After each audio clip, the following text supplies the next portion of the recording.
दोस्तों, इस बात से नकारा नहीं जा सकता कि अमेरिका भारत से सैन्य हथियारों के मामले में बहुत आगे है, लेकिन अब भारत भी जिस तरीके से अपने मेक इन इंडिया प्रोजेक्ट के तहत लगातार हथियारों का प्रोडक्शन कर रहा है, उससे अब अमेरिका को भी भारत की ताकतों का अंदाजा होने लगा है। दरअसल अमेरिका ने भारत से एक ऐसे हथियार की मांग की है जो रूस और यूक्रेन के युद्ध में बहुत अहम साबित हो सकता है। इसी के दम पर अमेरिका रूस के खिलाफ हमला करने की साजिश रच रहा है। इसके अलावा उधर दूसरी ओर भारत भी ऐसे प्रोजेक्ट के निर्णायक मोड़ पर पहुंच चुका है जिसके सफल होते ही भारत विश्व युद्ध जैसे किसी भी युद्ध में अपनी अहम भूमिका निभा सकता है। तो दोस्तों, इन दोनों ही खबर के ऊपर इस वीडियो में हम विस्तार से चर्चा करेंगे। तो चलिए दोस्तों, सबसे पहले जानते हैं कि रूस और यूक्रेन के विवाद के बीच अमेरिका ने भारत से किस मदद की गुजारिश की है। रूस और यूक्रेन के बीच विवाद अब केवल दो देशों का नहीं रह गया, बल्कि इसमें कई देश प्रत्यक्ष और अप्रत्यक्ष रूप से शामिल होते जा रहे हैं। अब ये तनाव तीसरे विश्व युद्ध की ओर बढ़ रहा है। अभी तक अमेरिका का एक और नजदीकी देश जापान की भी इसमें एंट्री हो चुकी है। अभी कुछ दिन पहले इस विवाद का अंतर्राष्ट्रीयकरण भी हो चुका है। दरअसल अमेरिका ने इस मामले को यूनाइटेड नेशन तक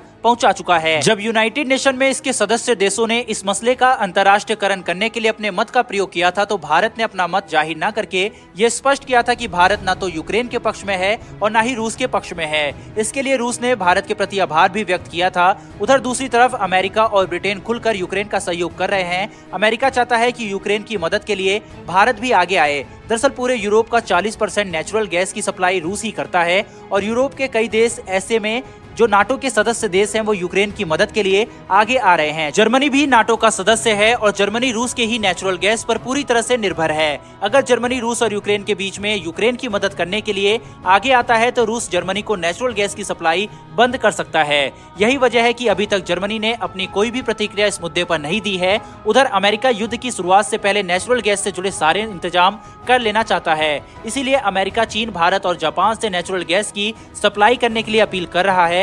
जापान पहले ही कह चुका है कि वह जल्द ही नेचुरल गैस की सप्लाई शुरू कर देगा। उधर अमेरिका ने को चीन से कोई भी उम्मीद नहीं है, क्योंकि चीन पहले से ही रूस के पक्ष में खुलकर समर्थन दे चुका है। इसलिए अमेरिका भारत से कह रहा है कि वह नेचुरल गैस की सप्लाई शुरू कर दे। लेकिन यहाँ पर भारत अगर अपने नेचुरल गैस की सप्लाई करता है तो रूस भारत के खिलाफ हो सकता है, क्योंकि अभी तक भारत ने किसी भी देश के पक्ष में अपनी प्रतिक्रिया नहीं दी है। वहीं अमेरिका भी चाहता है कि भारत अमेरिका की कही बातों को माने। उधर भारत की दुनिया के पटल पर अब धीरे धीरे अपनी पहचान बनती जा रही है। अभी कुछ महीने पहले जब अफगानिस्तान से पूरी तरीके से अमेरिका की वापसी हुई थी, तब अफगानिस्तान से निकलने के बाद अमेरिका का पूरे एशिया से मौजूदगी खत्म हो चुकी थी, जिसके बाद अमेरिका ने चीन को काउंटर करने के लिए भारत से सैन्य बेस बनाने के लिए जमीन मांगी थी। अमेरिका ने कहा था कि अगर भारत अमेरिका को सैन्य बेस बनाने की अनुमति दे देता है तो अमेरिका चीन के मुद्दे पर भारत का खुलकर मदद करेगा और साथ ही भारत में रहकर अफगानिस्तान में मौजूद तालिबान और चीन दोनों को काउंटर किया जा सकेगा। दरअसल चीन जिस तरीके से सैन्य हथियारों के मामले में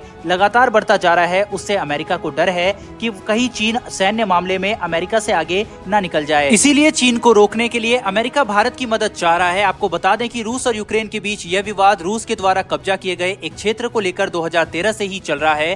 पिछले कुछ महीनों में इस विवाद में काफी तेजी से इजाफा हुआ है, क्योंकि अमेरिका चाहता है यूक्रेन नाटो देश का सदस्य बन जाए और रूस यूक्रेन को नाटो में नहीं शामिल होने देना चाहता। दोस्तों, क्या भारत को अमेरिका की बात मानकर अपने नेचुरल गैस की सप्लाई शुरू कर देनी चाहिए या नहीं? कमेंट बॉक्स में लिखकर जरूर बताएं। और फिलहाल इस वीडियो में इतना ही, फिर मिलेंगे ऐसी एक नई वीडियो के साथ। धन्यवाद, जय हिंद।